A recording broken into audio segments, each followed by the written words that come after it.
Əziz və dəyərli dostlar,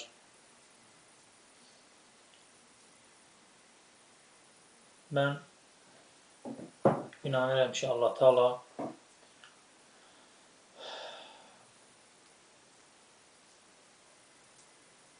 və onun yer üzündəki imamı, canişini, höccəti bizə böyük bir mərhəmət edib ki,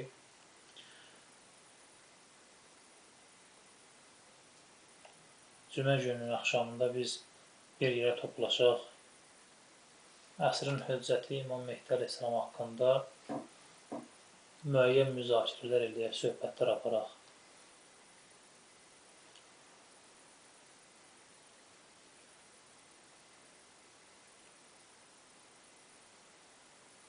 Tövhidə inanan, Allah Taala'nın bütün işlərin Allahın əlində olmasına inanan bir müsəlman, etiqadı bir müsəlman bilməlidir ki, heç bir şey təsadüfi baş vermir. Heç bir şey təsadüfən olmur. Hər bir şeyi əslində idarə edən, səbəb və nəticələr qoşaraq idarə edən Allah Taala'dır. İnanıram ki, Allahın və onun yer üzündəki höccətinin bizim üzərimizdə mərhəməti, lütfu var.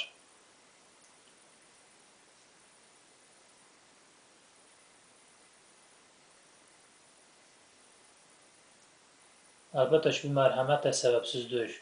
Ümidvar olmaq olar ki, biz başlaşmaq istəyirik Allah Taala ilə və onun yer üzünə təyin elədiyi, onun höccətinlə bir yerdə olmaq istəyirik. Onlar da bunun cavabında bizim istəyimiz, əməlimiz qədər bizə yol göstərirlər. Allaha şükür edirəm ki, və ümidvaram ki, Allah Taala buyurur ki, əgər şükürləsəniz artıraram nemətlərimi. Əgər küfr eləsəniz əlinizdə olan nemətlərə, həqiqətən də mənim əzabım şiddətlidir. Və mən Allahın nemətlərinə şükür edirəm ki, Allah artırsın bunu. İlbəil Allahın və onun yer üzündəki təyin elədiyi höccətinin razılığı yolunda mühüm addımlar atılır.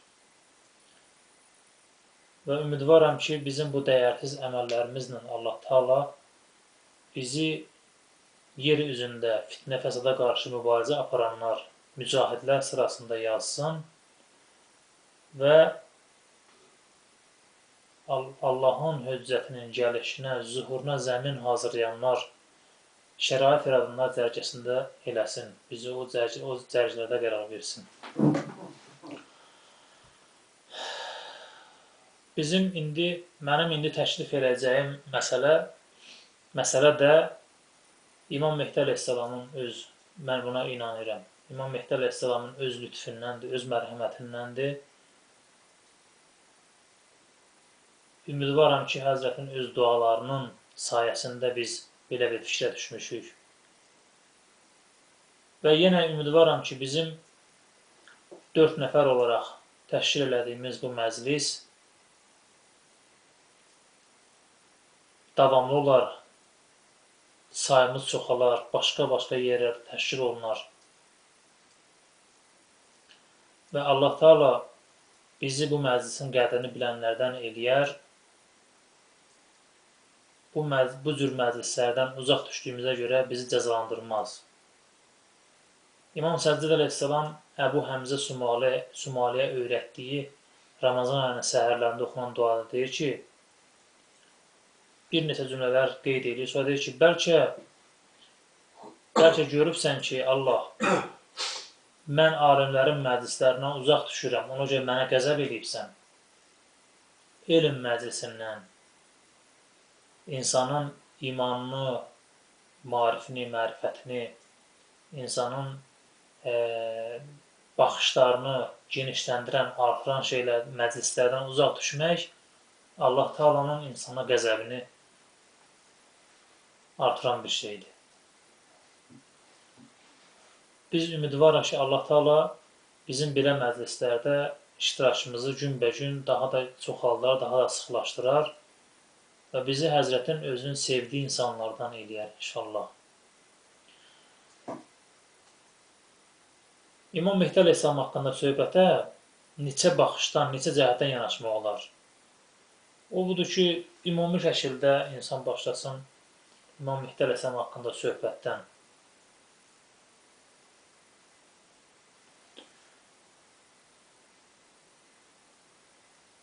Deyək ki, İmam əleyhissalam nə vaxt dünyaya gəldi, onun haqqında, təvəllüdü haqqında, qeybət etmək haqqında, Quranda məlumatlar və falanlar var.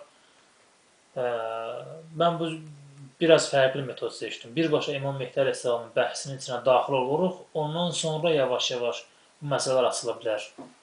Yəni bu Quranda da bu cür metodlardan var. Birbaşa bir hadisənin içinə girir, sonra başlayır yavaş-yavaş o şeyləri açmağa, onun haqqında məlumat verməyə ki, nə hadisə ki, burada baş verdi. Birbaşa baş vermiş hadisəyə yönəldir fikri. Sonra onu yavaş-yavaş vərəqləyir, açır, onun səbəblərini araşdırır, qeyd eləməyə başlayır.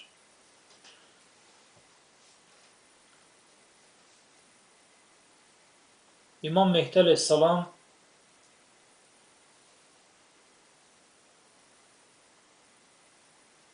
və onunla bağlı təşkil olunmuş məclisin əhəmiyyəti.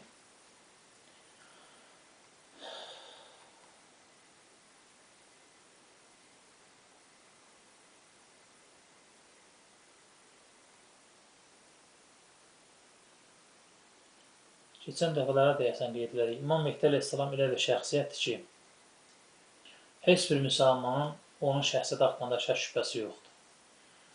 Müəyyən İslami məsələlərdə, İslam məzhəbləri daxilində ixtilaf olsa da, İmam Mehdi əleyhissalam və onun zuhuru haqqında heç bir müsəlmanın şək şübhəsi yoxdur.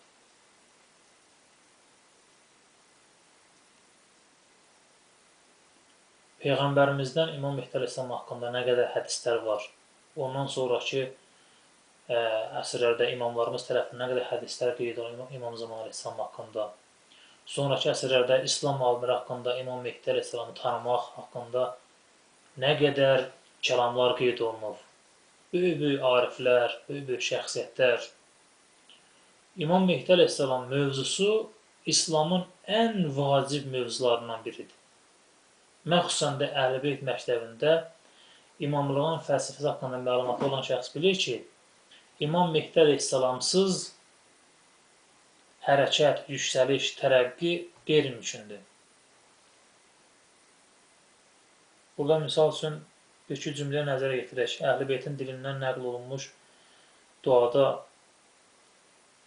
salam olsun yeni həqiqətə, köhnəlməyən əməl sahibinə. Salam olsun möminləri dirildənə, kafirləri məhv edənə. Salam olsun millətlərin yol göstərənə, bütün kəlamları birləşdirənə. İndiki zamanda hər yer ixtilafdır. İslamla kafirlər, İslamla xristianlıq, yahudilik, İslamın daxilində İslam məzhəbləri, Sünniliyin öz daxilində, Şiəliyin öz daxilində, daxilinin daxilində hamı bütün kəlamlarda ixtilaflar var. Və hətta bu ixtilafların nəticəsində nə qədər müsəlmanların qanı tökülür, müsəlmanlar bir-birini qırıblar. Millətlərin yol göstərənə, bütün kəlamları birləşdirənə.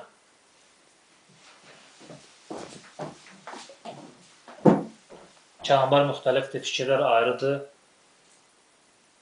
Kəlamları birləşdirən deyir. Deməli, kəlamlar ayrıdır.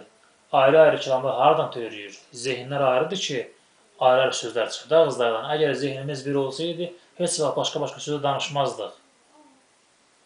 Salam olsun məbudun, Allahın dəlilinə, hüccətinə, bəyənilmiş kəlməyə. Salam olsun peyğəmbərlərin varisinə, bütün peyğəmbərlərin bu insan yadigarıdır. Canişinlərin sonuncusuna salam olsun. İntizarı çəkilən qiyam ediciyə, məşhur ədalət sahibinə salam olsun. Bütün yer üzündə fitnə fəsadın kökünü kəsən, haqsızlığı, zülmü aradan aparıb ədaləti bərqərar edən insan İmam əleyhissalamdır.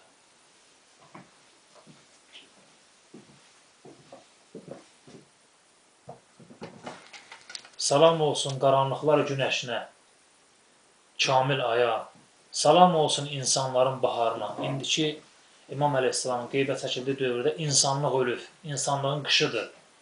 İnsanlığın yarpaqları tökülüb, budaqları sınıb, hər yeri xəzan bürüyüb, hər yeri qar boran bürüyüb. O gələndə insanlıq da insanlıq olacaq, insanlığın baharı. Bu elə bir şəxsiyyətdir. İndiki zamanda sözün həqiqi mənasında insanların qəlbi ölüb. Dünyaya olan meyil nəticəsində, ixtilaflar nəticəsində, fitnə fəsad nəticəsində insanlıq ölmüş kimidir. O gələndə insanlığa lazım olan şeyləri insanlara verəcək. Sanki insanlıq yaşıllaşacaq, insanlıq çiçəkləyəcək, insanlıq gül açacaq.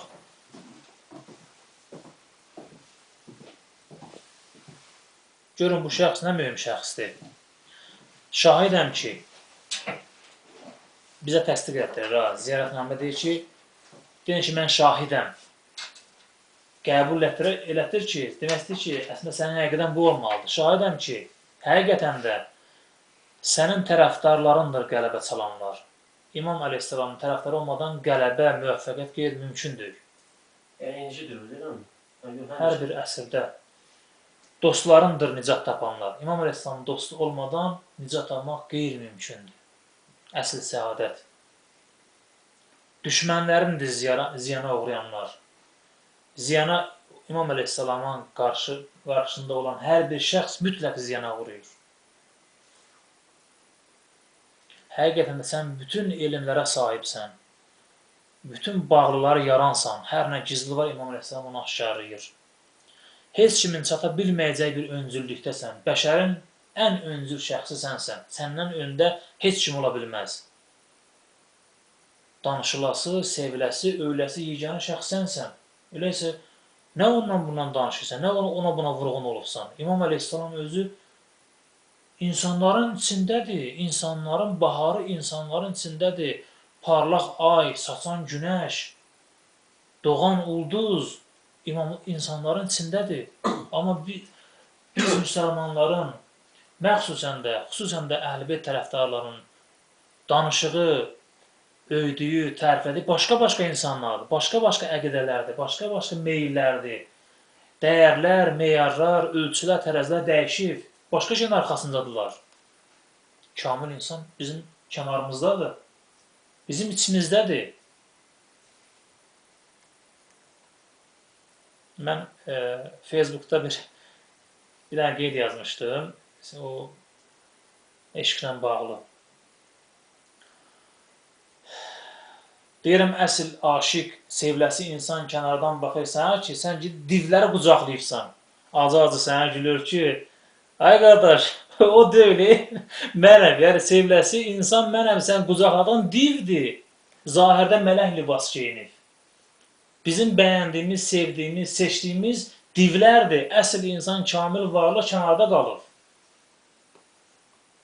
Ey mənim Mövlam, sənin mənim rəhbərim, yol göstərənim olmağıma razıyam. Mən razıyam ki, sən mənə rəhbərim olasan.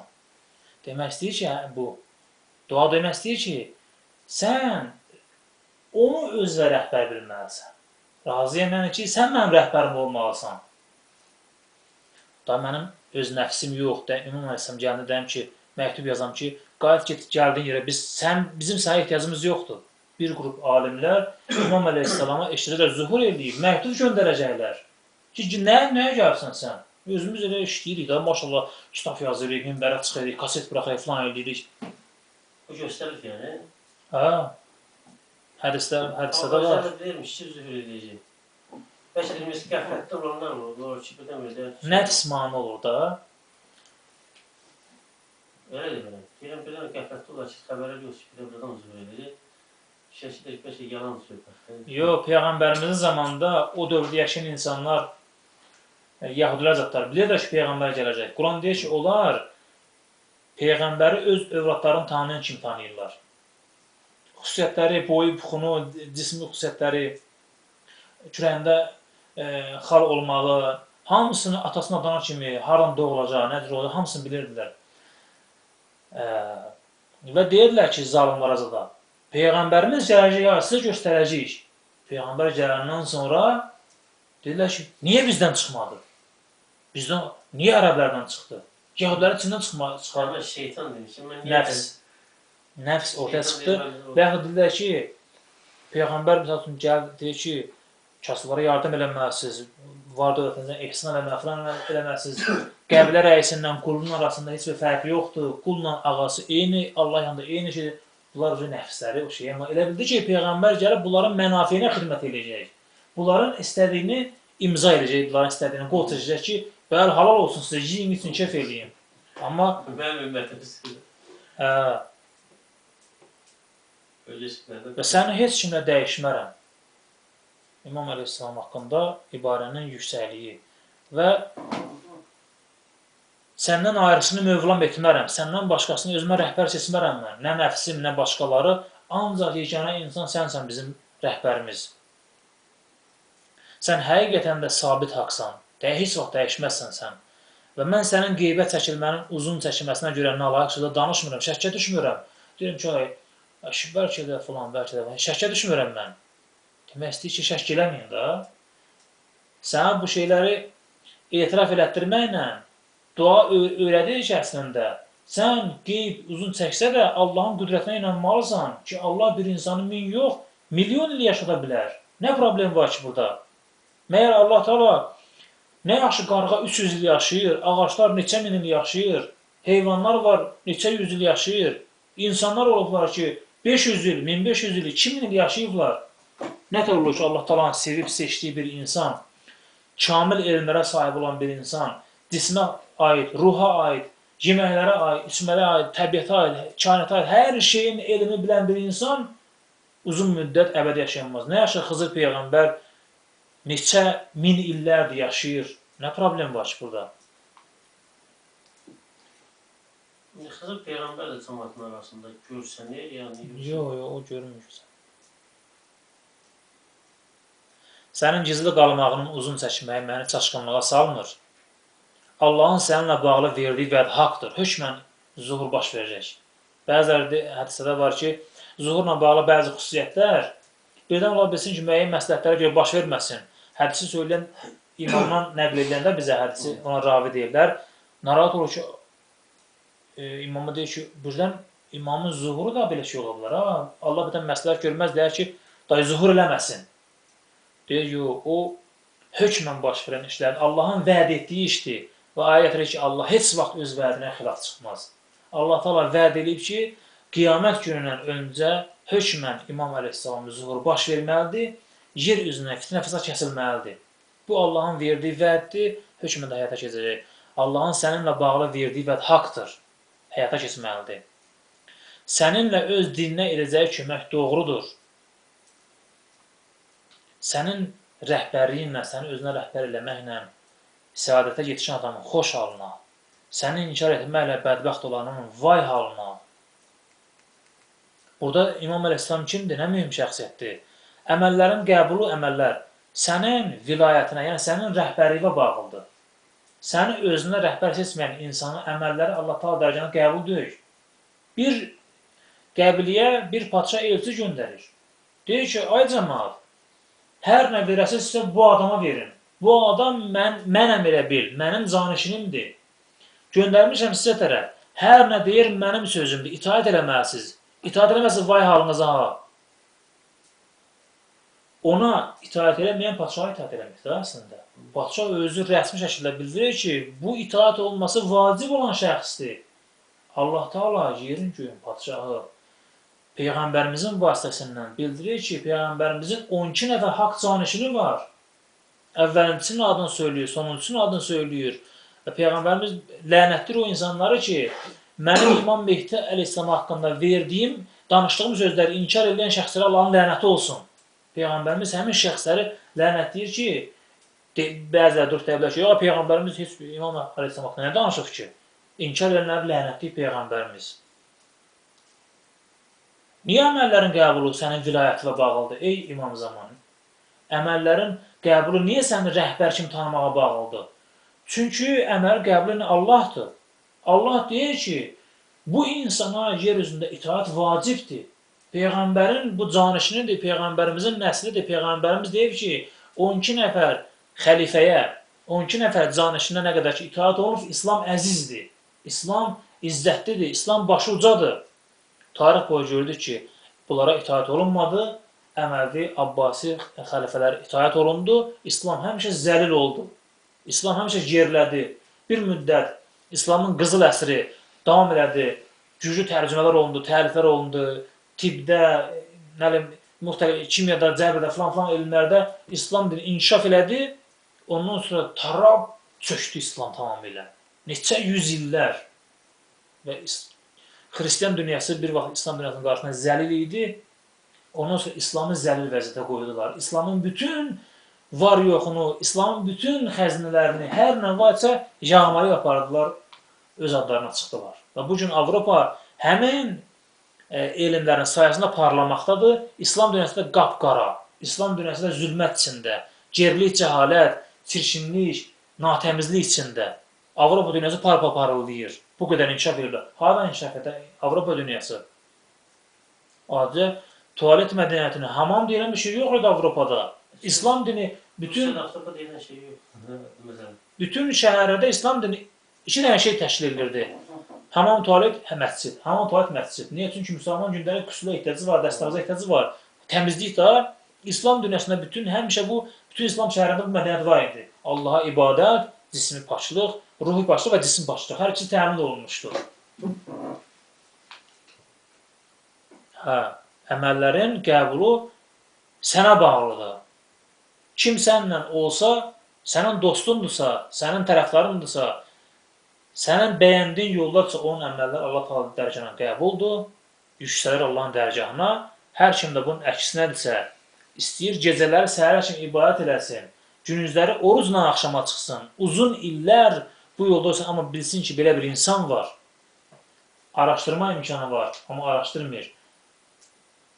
O insanın heç bir əməl Allah Teala dərgahına qəbul deyil. Çünki Allaha doğru gedən yol bir yoldur. Bizi doğru yola, ihdina sıratal müstəqim, bizi doğru yola yönəlt. Doğru yol ancaq bir dənə olur. Ondan qalan şeylər hamısı azdırıcı yollardır. Sözlər də, sözlər. Sözlər imamətivi qəbul etməklə etibar qazanır. O insanın sözü etibarlıdır. O kitablar, o əqidələr etibarlıdır ki, orada yazılanlar sənin imamlığına tabi olmuş olsun. Yoxsa onların üçün başdan-başa cəhalət, başdan-başa azdırıcıq. Kim sənin vilayətivi qəbul edib, rəhbərliyi, imamətivi etiraf etsə, əməlləri qəbul edilər, sözləri təsdiq olunar, yaxşı əməlləri, yaxşılıqları artırlar və pislikləri silinər. Amma səni tanımaqda büdrəyənlər və səndən başqasını seçənləri Allah üzü üstə alova atar. Səni tanımaqda büdrəyənlər, İmam Əleyhisselamı tanımaqda səhlənkarlıq edirlər. Duada deyir ki, İlahi, la tumitni meytədən cahiliyyə, məni cahiliyyət dövründə ölənlər kimi öldürmə. O dua nədən sonra eləyir? Deyir ki, Allahumma a'rifni nəfsəkə fə innəkə illəm tu'arrif nəfsəkə ləm a'rif nəbiyyək. İlahi, özü mənə tanıtdır. Əgər mənə tanıtdırmasan sən özü, Peyğəmbəri tanıyamayacam. Allahumma a'rifni rasulək fə innəkə illəm tu'arrifni rasuləkə ləm a'rif hüccətək. Allah, Peyğəmbəri tanıtdır. Əgər Peyğəmbəri mənə tanıtdırmasan, yer üzündə sənin canişini və Peyğəmbərin canişini, imamı tanıyamayacam. Allahumma a'rifni hüccətək. Allah, öz hüccəti mənə tanıtdır. Yer üzündə olan imamı. Fəinnəkə illəm tu'arif hüccətəkə dalaltu an dini. Əgər tanıtdırmasa, mən dinimdə yolumu azacam.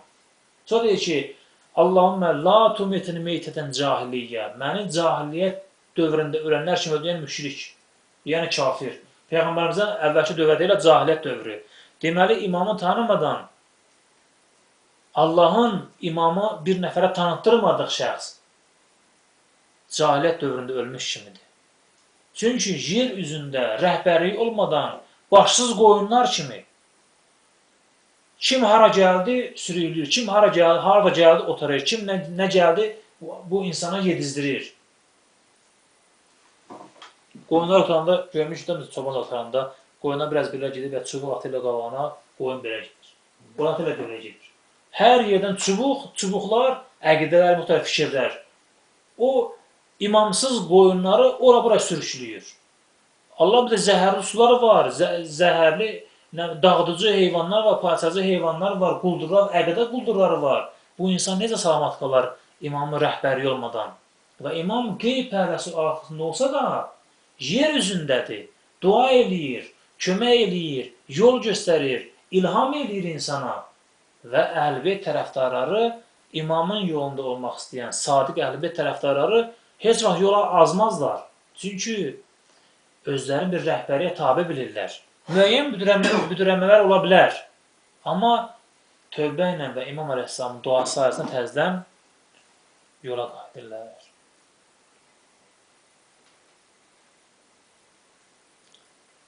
Səni tanımaqda büdürəyənlər və səndən başqasını seçənlər, imamı tanımaq necə olur? Sən tanımadığın bir şəxsi, ay qardaş, nə cür seçə bilərsən?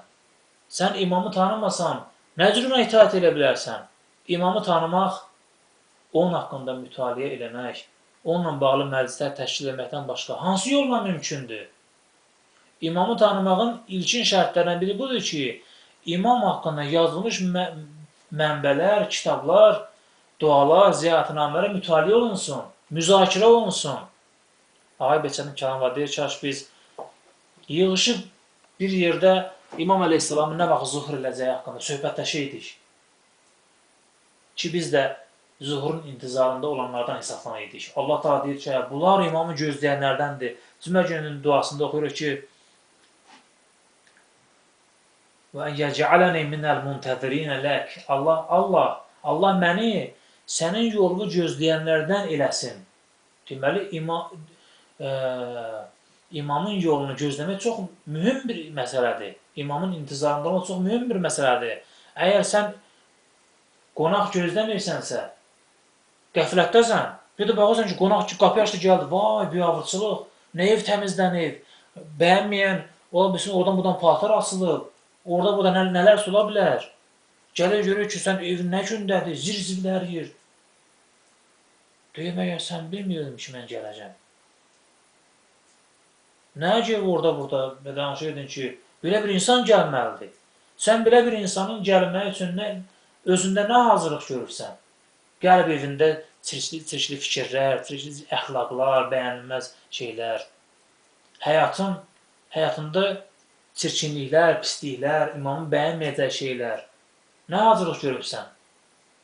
Səni tanımaqda büdürəyənlər və səndən başqası seçənləri Allah özü üstə alova atar. Və o büdürəyənlər və imamdan başqasını seçənlər, özlərinə kimlərsə cahilləri, nadanları, alçaqlıları, şərəfsizləri, rəzil insanları özünə rəhbər seçən, məzhəb rəhbəri, siyasi rəhbər, prezident, nə bilim nə, seçən insanlar yeryüzü ən alçaq insanlardır və bu gün alovun içindədirlər. Axırıncı astronomikada görəcəklər, sən deməyə, bunlar bu dünyada yaşam vermişlər, alovun içində hərəkət edilmişlər. Çünki cənnətə və cəhənnəmə doğru səfər hazırlığı davam edir. Biz bu dəqiqə ya cəhənnəmin içində hərəkət edirik, ya cənnətin içində hərəkət edirik. Ölən kimi görəcək ki, çatmışıq artıq. Yol gedirdi əslində ona tərəf. Və kafirlər bugün ölən ana kimi cəhənnəmin içində yol gedirlər. Və Peyğəmbərimizdən bir məzmunda hədis var ki, bilmirəm, nəsə bir səs eşidir, yoxsa nə? Deyir, 70 ildən sonra kafir cəhənnəmin dibinə çatdı. Yəni, bu insan həyatda yaşadığı 5 illik, 10 illik filanlıq təkərdürlüqdən sonra da cəhənnəmə doğru səfərdə idi. Elə ki, öldü, artıq axırıncı sınıfqası cəhənnəm dibidir, çatıb ora artıq. Bu dünyada gözü kordur, amma seçilmiş insanlar, ariflər və İmam Əleyhisselam özü görür ki, bu insan bu dəqiqə yanır, cəhənnəmin içindədir. Amma biz heç şeylər görmürük, hiss eləmirik. Çünki gözümüzün qarşısında pərdələr var. Deməli, İmam Əleyhisselamı tanımaqda səhlənkarlıq eləmək olmaz. Çox ciddi məsələdir, çox qorxulu məsələdir. Allah həmin adamı üzü üstə alova atar. İmamı tanımada büdürəyənlər və ondan başqası seçənlər onun heç bir əməlini qəbul etməz. Dünya və axirətə ziyana uğramış bir şəxs. Heç bir əməlini qəbul etməz və qiyamət günü Onun üçün heç tərəzi də qurmaz.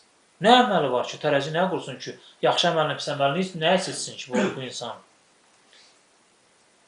Ya imam, niyə? Çünki sən dinin nizamı, tövhid əhlinin izzəti, şanı, pərhiskarların əmrisən. Din sənin sayəndə nizam intizamdadır. Sən olmadasa bir dində, bir yolda sən olmasan, evi saxlayan bir dirək kimi çəkdin, onun başına alçıq. Onun sahib olduğu din onun başına çökür. O insanın dini yoxdur. Əsl həqiqətdə, zahirdə kəlmə şəhadət deyir, namaz da bilir, oruç da tuta bilər. Əsl həqiqətdə isə bizim Peyğəmbərimizə lazım olan din deyil o. Peyğəmbərimizin nəzərdə tutduğu insan deyil bu. Peyğəmbərimiz onu nəzərdə tutmuyor. Belə bir mömin olmaq istəmirdi Peyğəmbərimiz. Xəvariclər nə cür idi? Səhərə kimi namaz qılmaq, alınları deyir, dəvənin dizləri kimi qabar bağlamışdı. Səhərə kimi Quran oxu, gecə namaz qıl, gündüzləri axşama kimi oruç tut. Amma yer üzündə Peyğəmbərimizin canişini Həzrət Əleyhisselam qarşına qılınc çəkdilər. Həzrət Əleyhisselam onların hamısını məhv elədi. Və dedi ki, mən fitnənin gözünü kör elədim. İslam ümmətinin ən böyük fitnə idi xəvaric. Əleyhisselam onları məhv elədi. Və İslam ümmətində heç kim onları Əleyhisselam ona görə qınamayır. Deyir, çox qəşəng edib o cür insanlar. Nə oldu bə? Namaz, oruç, kəlmə şəhadət, Quran. Nə oldu bə? Əgər namaz, oruç, Quran meyardırsa bir insan haqq yolda olmağına, onlar necə tapardılar da? Hamısı cəhənnəmə getdi. Hamısı. Əleyhisselamın qarşısında duran bütün şəxslər cəhənnəmə getdi.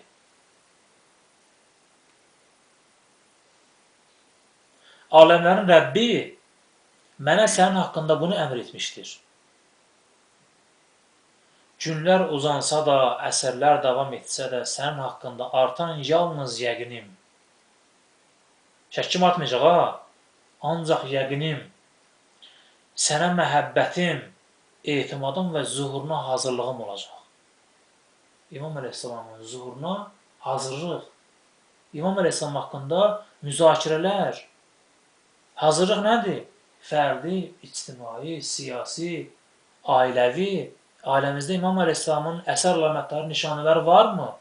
İmam Zaman Əleyhisselamın ailəsinə oxşuyurmu bizim ailələrimiz? İmam Əleyhisselamın yaşadığı yerə bənzəyirmi bizim yaşadığımız yerlər? İmam Əleyhisselam haqqında nə qədər iş görmüşük, nə iş görməkdəyik? Yer üzünün ən vacib olan məsələsi haqqında nə işlər görmüşük biz? Hansı mövzulara vaxtımızı sərf eləmişik? Tövhiddən sonra, Allah-u Teala'nın tövhiddən sonra ən mühüm və ciddi məsələ İmam Əleyhisselamın mövzusudur. Çünki sən dinin nizamısan, nizam, intizam səninlə olur və tövhid əhlinin izzəti, şanı, onların üstünlüyü sənsən və təqvalı insanlar, pərhiskarların əmrisən, onların rəhbəri sənsən. Və Allah da bizə əmr edir ki, sən nə qədər gec gəlsən də biz həmişə sənin yolunda olmalıyıq. Doğrudur, biz səni görə bilmirik. Bu da bir nöqsandır bizim üçün. Əslində imkan var.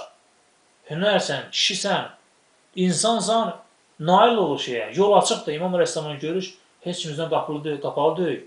Əməllərimizlə özümüz mana yaratmışıq.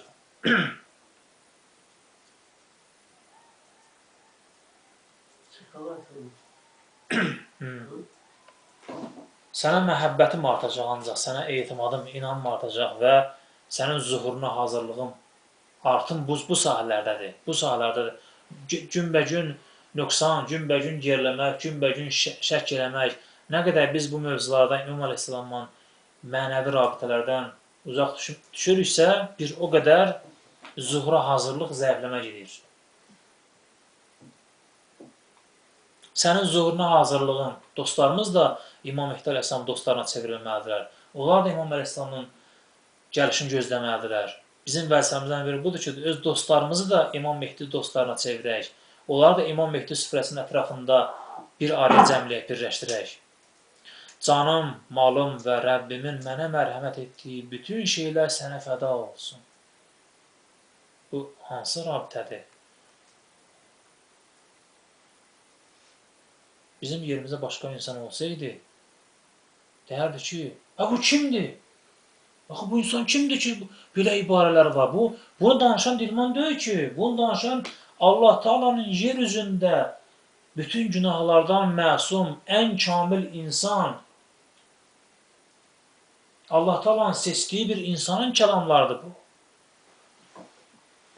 Doğrudanmı biz belə bir fədakarlığa razıyıq? Bizim yerimizdə başqası olsa təəccüblənməlidir. Deməlidir ki, biz niyə xəbərsizik bu insandan? Hardadır? Necə getmək olur onun yanına? İlahi, intizar uzandı. Günah əhli bizi lağa qoydu. Gözləmək bizə çətinləşdi. İlahi, öz imamının, vəlinin mübarək üzünü dünya və axirətdə bizə göstər. İmamı görmək də ya fərdidir, ya ictimaidir, ümumidir. Ya biz İmam Əleyhisselamı zuhur namazından qabaq olsun, görək onu. Rabitəmiz sıxlaşsa görmək imkanı var. Ya da ki, elə bu cür İmam Əleyhisselam gələndə onu görmək imkanı olsun.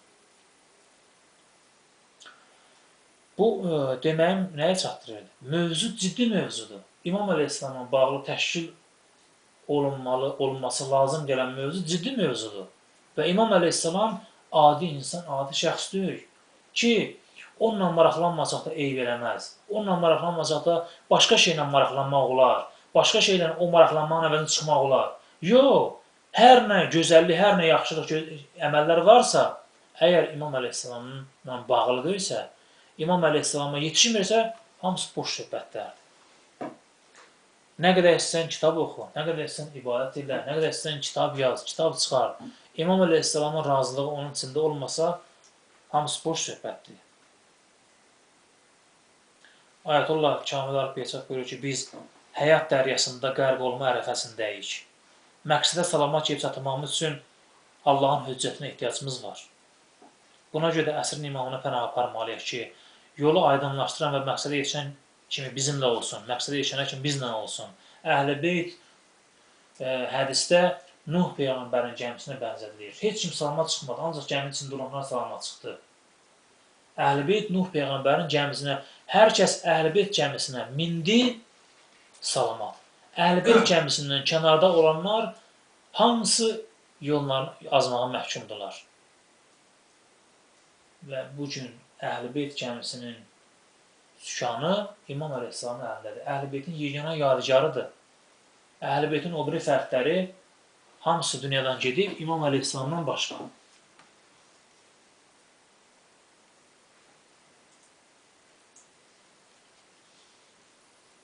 Alimlərimizdən buyurur ki, adətən imam zamanın qeybdə olmasından və onunla görüşdən məhrum qalmamızdan çatışmazlıq hiss eləmirik.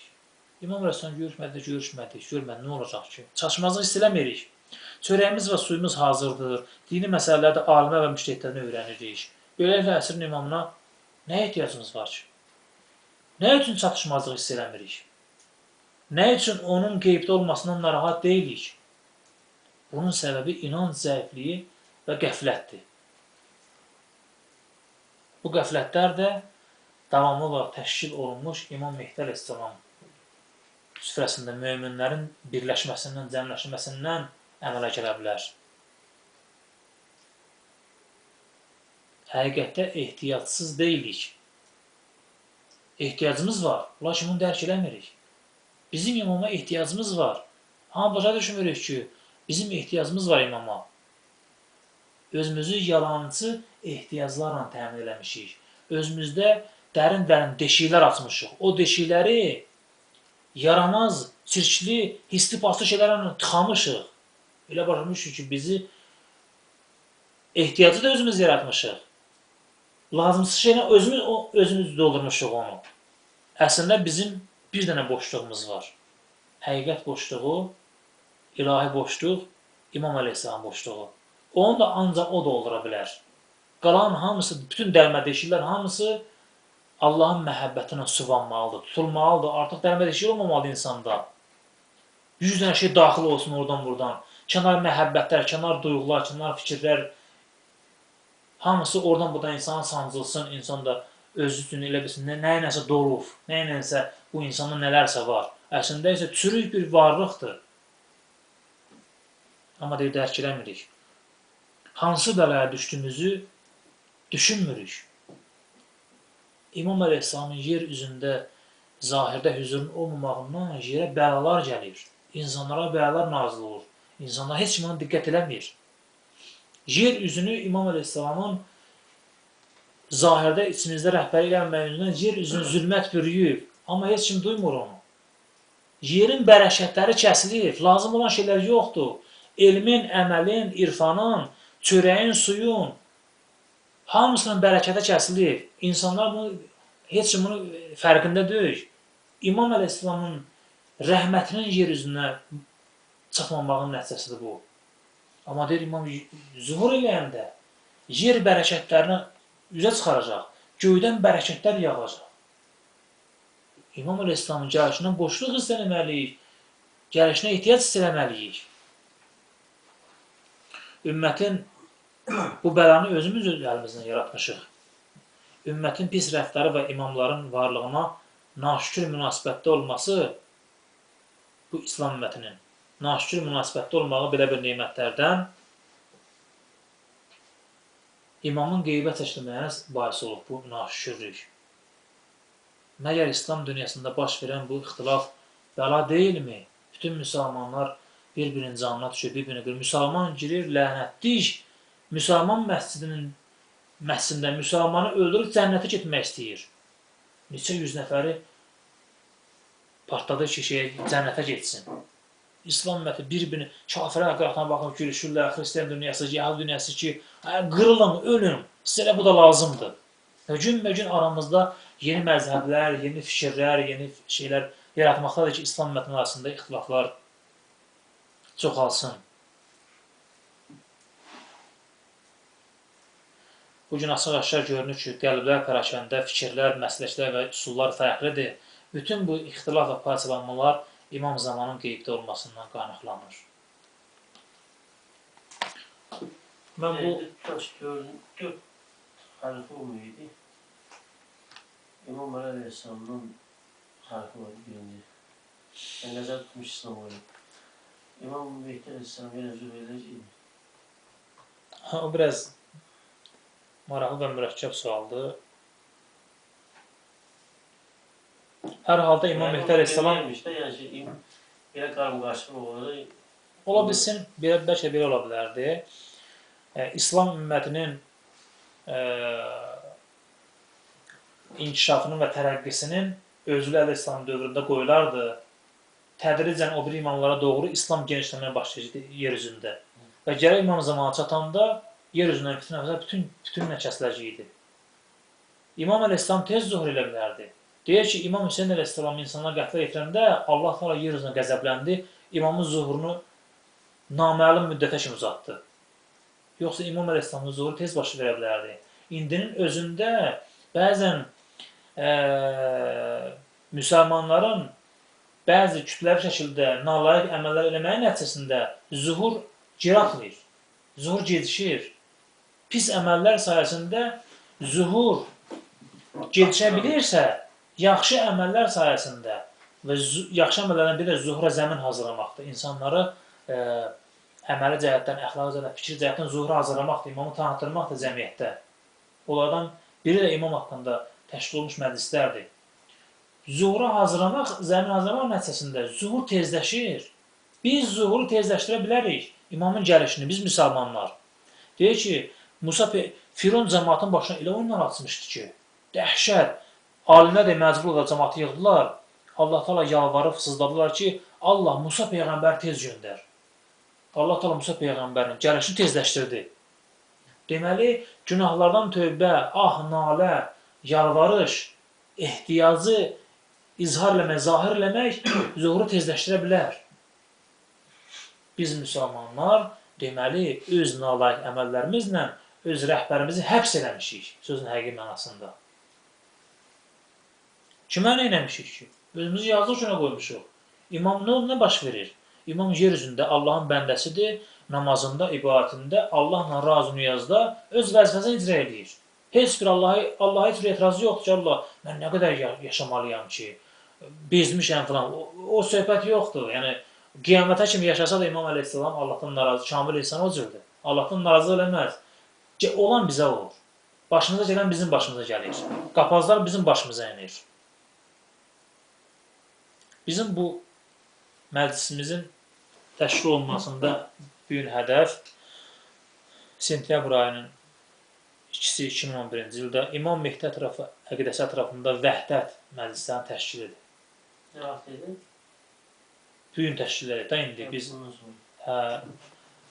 mən təklif edirəm ki, dostlarımıza hər cümə kim harda olsun, indi ailəsinlə olan öz ailəsinlə, dostlarla öz dostlarınla böyüdək bu fikri genişləndirək, rayonlarda təşkil olunsun, şəhərlərdə təşkil olunsun, məscidlərdə təşkil olunsun. Təbliğat və təşviqatla da İmam Mehdi Əleyhisselam süfrəsi ətrafında, bu da onun variantlarından biri də bu cür belə şey hazırlamaq İmam Mehdi süfrəsi. İndi bu ilkin variant da indi mənim ağlıma gələn formada onun dəyişikliyi ola bilər nəsə onda. Yəni rayonlara da səfər eləmək istəyirəm. Yox, möminlərə təbliğ olunur ki, 200 nəfər, 5 nəfər hər yığışın hər cümə günü çay içə İmam Əleyhisselam haqqında söhbət eləsinlər. Ancaq söhbət eləsinlər, danışsınlar. İmam Mehdi Əleyhisselam hədisdə var, İmam Sadiq Əleyhisselam buyurur ki, ey müfəzzəl bir şəxs da, İmam Mehdi Əleyhisselam haqqında olan xəbərləri bizim dostlarımıza çatdır ki, dinlərində şübhə düşməsinlər. Deməli, dostlara çatdırılmalıdır söhbətlər, danışılmalıdır. Heç nə bir dənə İmam Mehdi haqqında kitab götürsünlər, bir dənə kitab. Hər cümə o kitabdan oxusun, danışsın bir-birini maraqlandıran suallarla, cavablarla. Yəni, əgər yeni bir fikirləri varsa qeyd eləsinlər. Axırı ki, deməli, hədəf İslami vəhdətdir, müsəlmanların hər cəhətli şəkildə müsəlmanları zuhura hazırlamaq və zuhuru yaxınlaşdırmaq üçün praktik işlər. Nə kimi işlər görmək olar, nə cür işlər görmək olar ki, zuhur yaxınlaşsın. Onun üçün ola bilsin, bir vaxt lazım gəlir ki, deyirik ki, dostlar, hamımız bu gündən etibarən filan duanı hər gün oxumağa başlayacaq, bir il müddətinə. Nə qəşəng vəhdət olar bu cür olsa, möminlərin bir-birinə mehribançılığı, İmam Mehdi dostları necə olar? Elə maraqlı söhbətlər var ki, İmam Mehdi ilə bağlı. Mən bir dənə kitab tərcümə edirəm, Sufyani kitabı. Suriyada çıxmalıdır, üzə 5 dənə ölkəni işğal edəcək, İmam Mehdi Əleyhisselamı İraqdan qədər qətllər törədəcək, İmam Mehdi Əleyhisselamın arxasında qoşun göndərəcək. Yəni, vuruşmaq üçün yoxsa? Qırğıziya müharibəsi baş verməlidir Suriyada. Yer, göy, mətal qalacaq orada öldürülən adamların sayına görə. Nə böyük fəlakətlər baş verəcək. O adam kim müsəlmanlar üçün söyləyirsən? Biraz söhbət eləyərək, o söhbətimi bunu edeyim. Deməli, səmavi bu İmam Mehdi əqidəsi ətrafında vəhdət, İmam Mehdi süfrəsi olan söhbətin mətni budur. Ki, sonra indi sizin bir fikriniz varsa biz müzakirə edirik də, təkmilləşdirmək üçün. Səmavi və qeyri-səmaviliyin asılı olmayaraq, nicat verici bir şəxsə inan bütün dinlərdə var. Bütün dinlərdə inan var belə bir insana. İstəyir səmavi olsun, İslam, Yəhudili, Xristiyanlıq. İstəyir ki, hətta bütpərəstlik, zərdüştlük olsun. Hamısında belə bir inan var ki, axır zamanda bir nicat verici gələcək. Zülmdən qurtulmaq və xoşbəxt yaşayış arzusu Allahın bəşər fitrətində qoyduğu bir hissdir. Deməli, nicat gününə inan fitridir. Hər bir insanın daxilində Allah yerləşdirir. İnsanda belə bir hissin olması, belə bir günün olmasını təsdiq edir. Allahın insanda yaratdığı heç bir hiss cavabsız qalmır. Susuzluq varsa deməli su var da, insan niyə susuz olsun ki? Məsələn, deyirəm burada, susuzluq varsa su da var. Bir şeyin fitri olması üçün onun bütün insanlarda olması şərtdir. Hamı eyni hissi yaşamalıdır. Bax, zülmdən qurtulmaq, haqq və ədalət istəyi bütün insanlarda var. İnsanlar yer üzündə ədalət prinsipinə əsaslanan bir dövlət arzulayırlar. Hamı deyir ki, ay Allah, kaş ədalətli bir dövlət olaydı. Hamı, kimdən soruşsan deyir, əlbəttə ki. Deməli, Allah bu hissə cavab verəcək və fitrətin arzusunu reallaşdıracaq. Fitrətin arzuladığı şeyi. Allah tərəfindən göndərilmiş Yahudilik dinində Üzeyir, Xristiyanlıqda Həzrəti İsa axır zamanda nicat verici olaraq tanıtdırılmışdır. Yahudilikdə Üzeyr, xristianlıqda İsa peyğəmbər. Elə Quran təsdiqləyən Üzeyr deyilən var mı? Onlarda çıxacaq mı da Üzeyr? Yox, onlar deyirlər də. İslam dinində isə həmin şəxs peyğəmbərimizin nəslindən olan Həzrət Mehdi olaraq təqdim olunmuşdur. Heç bir istisna olmadan bütün İslam ümməti Həzrət Mehdinin zuhuruna inanır. Quran-ı Kərimdə yer üzündə xoşbəxt gələcəyi müjdələyən çoxlu sayda ayələr var. Həmçinin ilkin İslam qaynaqlarında Həzrət Mehdi ilə bağlı xəbərlər, hədislər say çoxluğu ilə seçilir. Çoxlu sayda hədislər var. Onlarla, yüzlərlə səhabə onunla bağlı hədis söyləmişdir. Buna görə də Həzrət Mehdi məsələsi İslam tarixində ən aktual mövzulardan olmuş, ondan təsirlənmiş bir çox hadisələr meydana çıxmışdır. O qədər aktual olub ki, xəlifələr o da dedim ki, övladların adını Mehdi qoymuşlar ki, indi bu zuhur ilə bu olsun da. İslam alimləri də dinimizdə önəmli yer tutan Həzrət Mehdi məsələsinə böyük önəm vermiş. Sözü gedən mövzularla bağlı yüzlərlə kitab yazmışlar. Yüzlərlə kitab, hətta deyirlər ki, əhl-i-sünnədə şiədən çoxdur kitablar.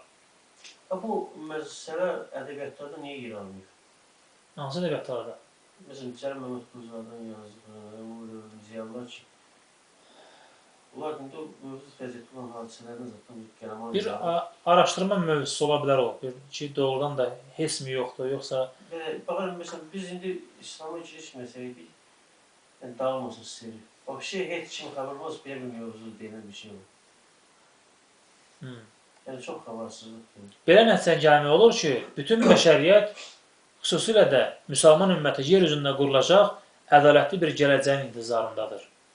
Biz müsəlmanlar dinimizin müjdələdiyi Həzrət Mehdi məsələsinə xüsusi həssaslıqla yanaşır və belə bir günün intizarla yaşayırıq.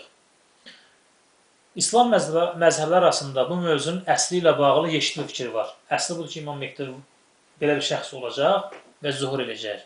Sadəcə fərq bundadır ki, əhl-i-sünnəyə görə Həzrət Mehdi axır zamanda Həzrət Fatimənin övladlarından dünyaya gələcək, Əhl-i-Beyt tərəfdarına görə isə o, İmam Həsən Əskərinin 11-ci imamın oğludur, 1000 ildən çoxdur ömür sürür və zuhuruna zəmin yaranan kimi üzə çıxacaq. Onlar deyirlər ki, dünyaya gəlir, biz deyirik ki, dünyaya gəlir. Deməli, bütün müsəlmanlar onu gözləyir. Bir qismi onun doğularaq zuhur etməsini, digəri isə təkcə zahir olmasını intizarla yaşayır. Bunu əsas alaraq bütün müsəlman qardaşlarımızı Həzrət Mehdi mövzusu ətrafında birləşməyə çağırırıq. Deməli, hamımız nə? Gəlin danışaq da, siz Səhih Buxaridən oxuyun, öz kitablarınızdan. Biz də, məsələn, Üsul Kafidən oxuyaq. Axır ki, oxuyaq, danış görə İmam Mehdi nə var, nə yox, nə cür olacaq, nə baş verəcək. Bu, biraz aramızda şu an buzlar ərisin, bu soyuqluq aradan geçsin biraz. Bu gün İslam ümməti əvvəlki əsrlərdən daha şiddətli şəkildə birliyə möhtacdır. Bu gün küfür, sünni şiə demədən bütün müsəlmanları məhv etmək əzmindədir. İnanırıq ki, Allah Teala bizim hamılıqla onun zuhuruna, fikri və əməli yönündən hazırlığımızı görərsə, müsəlmanların bir qisminə görə doğulmasını, yaxud digər bir qisminə görə zuhurunu tezləşdirəcək. Əhl-i-sünnə deyir, doğulmasını yox, yaxşı qardaş. İmamın dua elə ki, doğulması tezləşsin. Axır ki, tezləşsin də bu iş. Şiə desin ki, o gəlişi tezləşsin.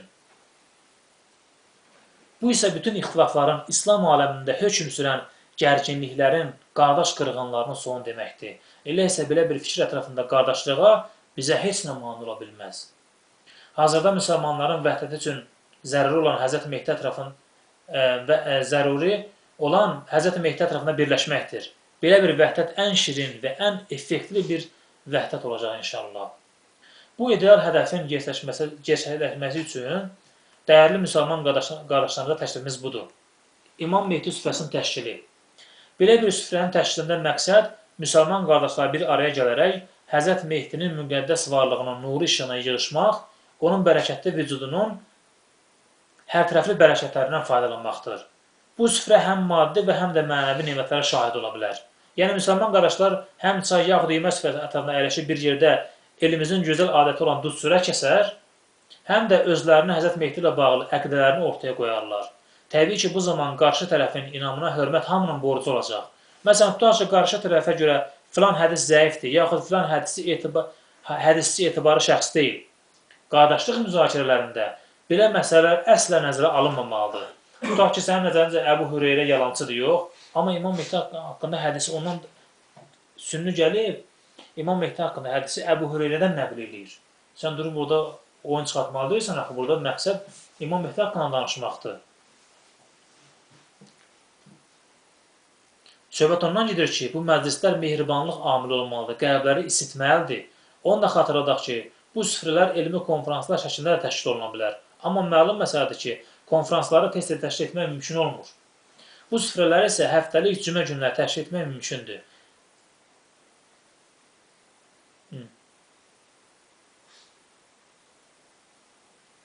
Bu məclislərdə nə baş verməlidir? Həzrət Mehdi əleyhissalama bağlı ayələri, hədisləri, kitabları bunlar haqqında müzakirə mövzusunu olaraq seçmək. Bu məclislərin bəhrəsi kimi aşağıdakıları qeyd etmək olar. Müsəlmanların Həzrət Mehdi ilə bağlı maarifləndirilməsi, ümumdünya hökumətinin şərtləri və onun hərfləri hazırlıq, müzakirə olunur ki, belə bir hökumətə hazırlıq nə cür olmalıdır? İslam məzhəblərinin bir-birinin hədis və təfsir qaynaqları ilə tanışlığı, İslam qardaşlığının möhkəmlənməsi, küfrün qarşısına birlik, hər məzhəbin öz tərəfdarları üçün müəyyən maarifləndirmə işləri görülməsini şərait edilməlidir. Elə bilirsən ki, qardaş, sizin əqidənizə görə sünnələrə görə belə bir İmam Mehdi belə bir şəxsdir yox. Siz kitab çap edin, öz sünnilərin içində yayın. Siz də şiələri çap edin, şiə dünyasında yayın. Hər tərəfdə İmam Mehdi haqqında məlumatlar çoxalsın. Müsəlmanların iqtisadi və ictimai siyasi problemlərin həlli yolunda konkret addımlar atmaq. Bir yerə gəldiksə, fərqi yoxsa, sənin misal üçün sünnilərdən olan deputatlar və filanlar var. Deyir, qardaş, müsəlman dünyasında bu məntəqənin problemi həll olmasıdır. Bu belə bir məclisdə, yavaş-yavaş Allahın köməklə böyüksə, o şeyə nail olmaq olar. İmam Mehdi süfrəsinin digər ölkələrdə təşkilinə nail olmaq, İmam Mehdi ilə bağlı davamlı dua məclislərinin təşkili, bunun faydası kimi ola bilər. İmam Mehdinin müqəddəs varlığı ilə rabitəni sıxlaşdırmaq üçün müəyyən nəticələrə gəlmək. Misal üçün, hər namazda hamı söz verir ki, Allahumma kunni vəlik duasını hamı namazının qunutlarında oxuyacaq. Müəyyən savab əməllərinin İmam Mehdiyə hədiyyə edilməsi və s. İmam Mehdinin müqəddəs adının xatırlanmasının genişlənməsinə şərait yaratmaq. Nə cür? Adının uşaqlara qoyulmağı, məscidlərə, mərkəzlərə, ofislərə, iş yerlərə İmam Mehdi əleyhissalam adının verilməyinə nail olmaq. Müsəlmanların xristianlarla yanaşı yaşadığı ölkələrdə Həzrət Mehdinin Həzrət İsa ilə yanaşı təbliğini həyata keçirmək. Çünki İsa Peyğəmbər İmam Mehdi əleyhissalamla bərabər gələcək deyə xristianlara deyirsən ki, bizim rəhbərimiz və sizin rəhbəriniz bir yerdə olacaq. Biz qardaşlaşacaq o dövrdə, hamı bir inanda olacaq. Bu xristianların müsəlmanlar arasında vəhdət yarada bilər. Hətta onlar demək lazımdır, siz də hazırlaşmalısınız. Həzrət İsa gəlib sizə hər hədisə əməl eləməlisiniz. Çünki Həzrət İsa gəlib deyəcək ki, Həzrət İsa gəlib deyəcək ki, müsəlman olun xristianlara. Onlara yaşlamaq lazımdır ki, Həzrət Mehdi Həzrət İsa'nın sözünə baxmaq lazımdır. Sizin rəhbəriniz odur. Axı, onların nə qədər zəifdir. O xristianlar dindən məlumatları çox zəifdir.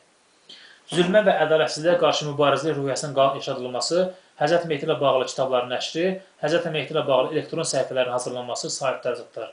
Həzrət Mehdi ilə bağlı verilişlərin, proqramlarının çəkilişi və yayılması. Sonra söhbətimiz çox uzun oldu. Televizorda baxmışam, Rusların hazırladığı İmam Mehdi haqqında. Daha doğrusu Rusların periodundur, Farislər hazırlayır. Bəlkə bir saatdan çıxıyor ki, nələr faktlarca çıxacaq. Bu məclisin təşkil olunmağı forması ilə bağlı, indi o məsələnin düzgətidir, onu sonra söhbət eləmək olar Allahın köməklə. Əsas odur ki, belə bir məclisin təşkil olunmağı zəruridir və onun düşünürəm ki, inşallah faydaları həddən artıq çox olacaq.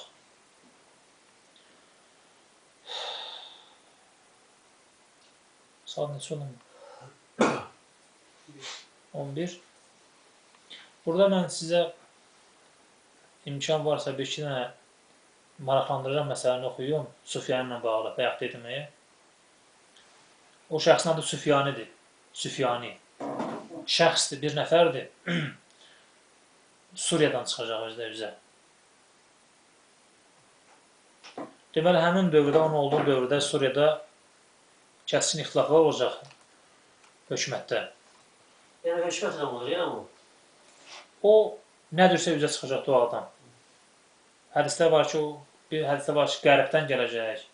Bir hədisdə var ki, şəhiddən çıxacaq. Belə bir şeylər var onun haqqında. Deməli, Süfyanın üzə çıxma vaxtı.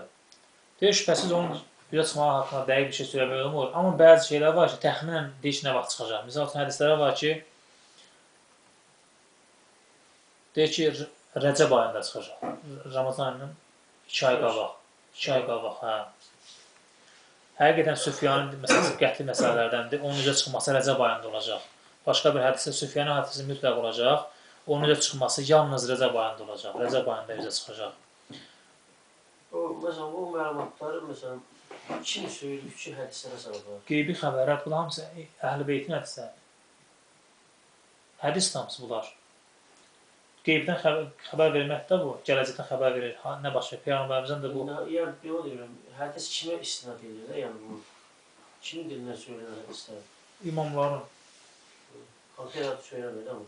Yox, hamısı var. İmam Sadıq Həsən buyurmuşdur, Süfyanı və Yamani 2 yarış atı kimidir. Yarışımız tabi şeydir, bir qavağa gedir, tabi bu şeyləri. Deyir ki, Süfyanı Yamani üzə çıxanda üzə çıxacaq. Deməli, biz Yamanın üzə çıxdığını bilsək, Yəmənli bir şəxsdir o. İslahatçı bir insandır. Bilməli ki, Süfyan üzə çıxır. Başqa bir hədisdə buyurur ki, Süfyanı, Yamani və Xorasaninin üzə çıxması eyni ildə, eyni ayda və eyni gündə olacaq. Bunlar da şər qüvvələr üçündür, değil mi? Yox, Süfyanı mənfidir, Yamani və Xorasani müsbət qüvvələrdir, hə.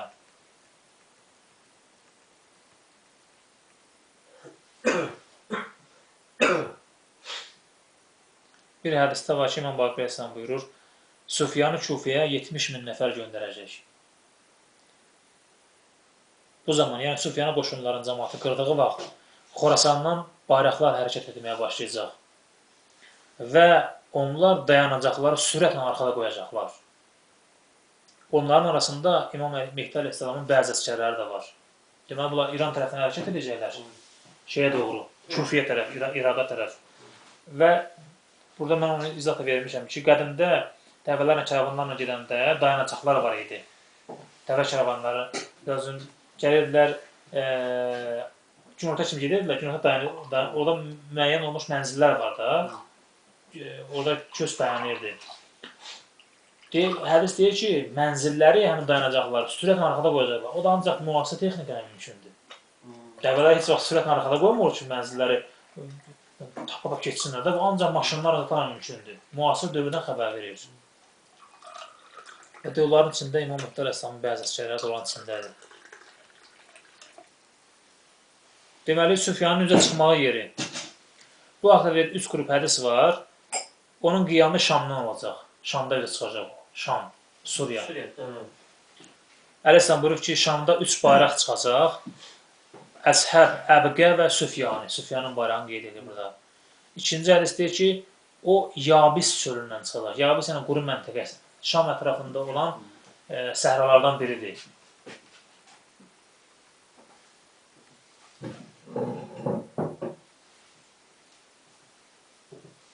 Bir ara sən demişdin, Azərbaycanın 20.000 qoşun çıxır, gələcək köməyə. Mən yadıma gəlmir elə bir şey dedim. Allah. Aleyhisselam buyurur ki, Süfyanı Dəməşq şəhərinin bir məntəqəsindən də çıxacaq. Dəməşq paytaxtı deyil şeyin. Suriyanın paytaxtı da Dəməşq. Dəməşq şəhərinin bir məntəqəsindən özə çıxacaq. Ora Yabis vadisi deyirlər. Vadidə həmin səhra da çöllükdür. Yabis də ki, quru yerə deyirlər.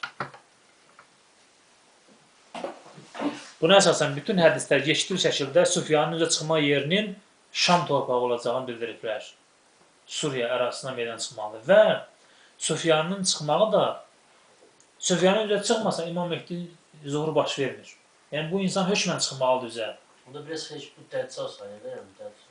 Yox, təccalın deyilir ki, şəxsiyyəti yoxdur ümumiyyətlə, o insan deyil. Amma Süfyanı şəxsdir. Deyir, yaxşı, bu insan şeyə də qoşun göndər İraqa. Bunun hədəflər nədir? Biri budur ki, onun məqsədi ehtimal olunur. Qüdrətə ələ keçirmək var, filan var, bu ağalıq eləmək var. Amma bir hədəflərin biri budur ki, Əhl-i-Beyt tərəfdarlarını məhv eləmək istəyir.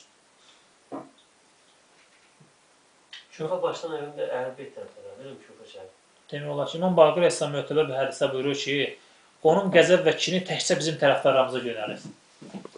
O təkcə onları öldürməyə hərisdir. Bizim tərəfdarlarımızı qırmır, başqa heç bir şey izləmək istəmir.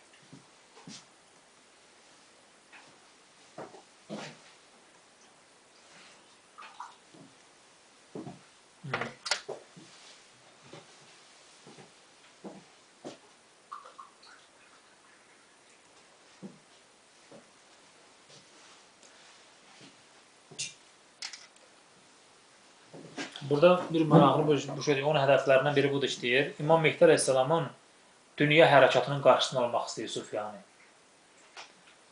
Deməli, bu fərziyyə əsasən, deməli, əgər onun məqsədi bu hərəkatın qarşısını almaqdırsa, deyir ki, o bu hərəkatın vaxtının yaxın olduğunu haradan başa düşüb bə? Hələ mən onu demək istəyirəm. Sufyan haradan bilir ki, İmam Mehdi zuhur eləyəcək də, o hazırlaşır, Küfəyə qoşun göndərir. Deyir ki, birinci budur ki, bunu İmam Mehdinin tam aşkar üzə çıxmasından öncə biraz yarı aşkar şəkildə məhdud fəaliyyətindən bilir. İmam Mehdi tam zuhurundan əvvəl yarı aşkar şəkildə biraz fəaliyyətlə məşğul olur.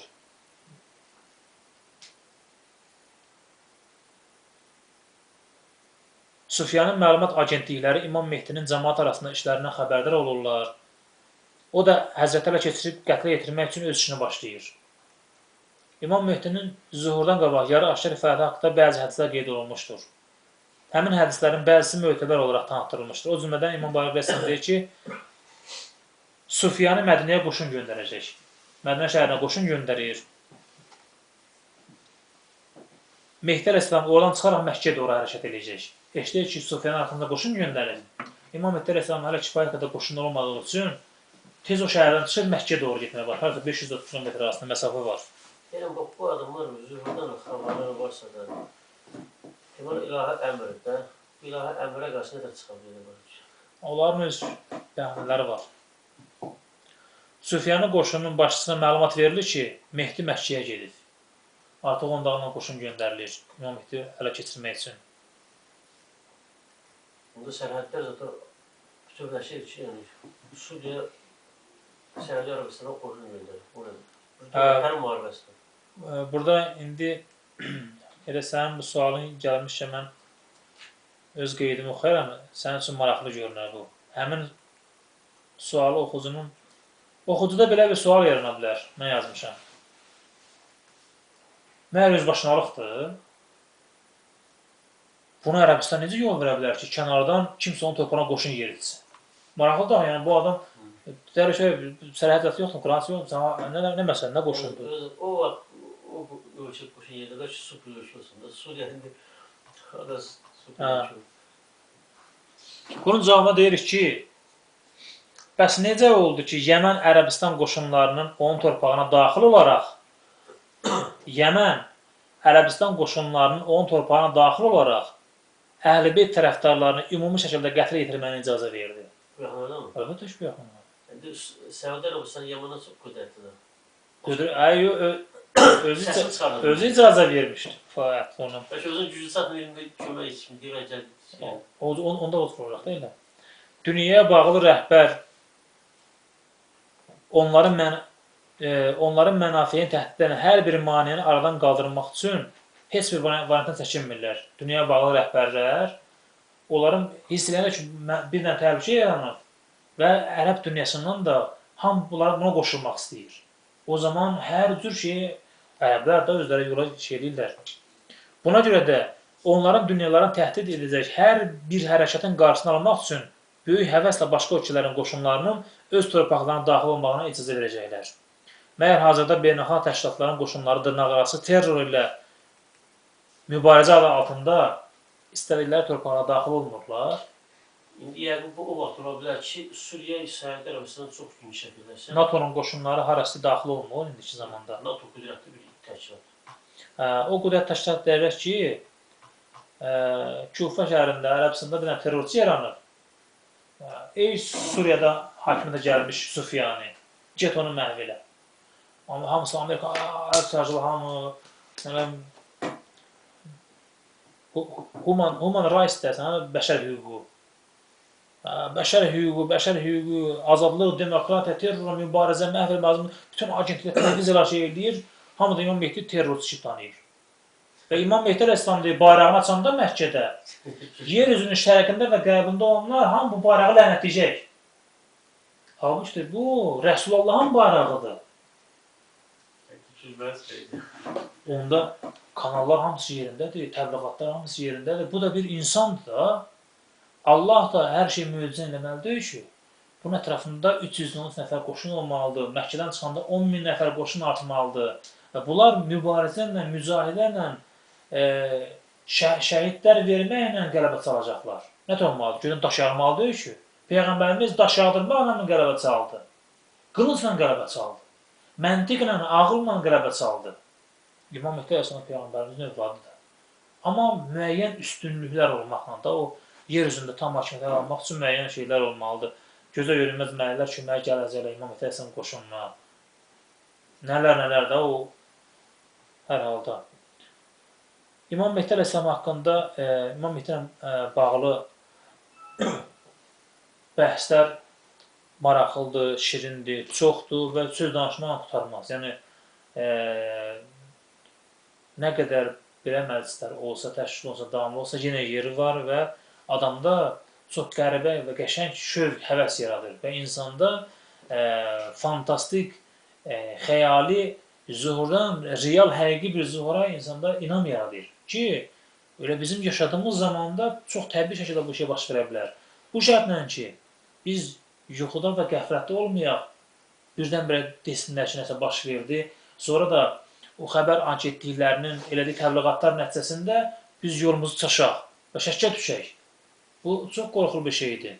Və hədislərə var ki, səs eşidiləcək göydən ki, bu İmam Mehdi Əleyhisselamdır, buna itaat vacib filan, gün ortadan sonra deyəcəklər ki, ay cəmaət, sizin Allahınız filan kəsdir, ona itaat edin və buna itaat eləməyin. Allah bilir. Mən demək, İmam Mehdi Əleyhisselam ucumuzu eləndə göydən səs gəlib təsdiq eləməlidir. İndi mən şey olmasın, bəlkə bu səs peyk antenlarla yayılmış televiziyalardır. Televiziya bugün azmı fitnə fəsad törədir? İmam Mehdi Əleyhisselam qarşısını almaq üçün kifayət təbliğatlar olacaq. Mən üzərində bəzən şeylər fikirləşirəm.